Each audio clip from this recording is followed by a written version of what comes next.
ఒక వీడియో చేసి పెట్టాలి మమ్మీ డాడీ గురించి. కానీ అసలు నాకు టైం కుదరట్లేదు. నేను కొద్దిగా బిజీ ఉండి.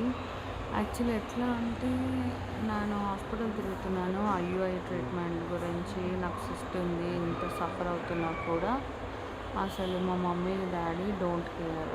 ఒక ఫోన్ చేసి మాట్లాడడం ఏమైంది ఏంటి వాళ్ళకి అవసరం లేదు.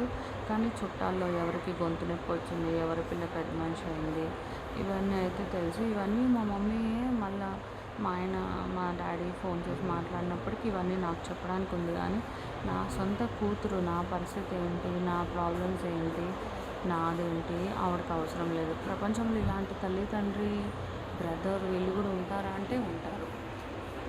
తిరుపతికి దర్శన్ టికెట్లు అవి తేజకు కూడా బుక్ చేశాడు. 300 పెట్టి అందరికీ బుక్ చేశాడు. ఇప్పుడేమో తేజగాడేమో రానంటున్నాడు. ఇప్పుడు మరి 300 వేస్ట్ కదా. మా ఆయనకి బుద్ధి లేదు, వాడికి అసలు బుద్ధి లేదు.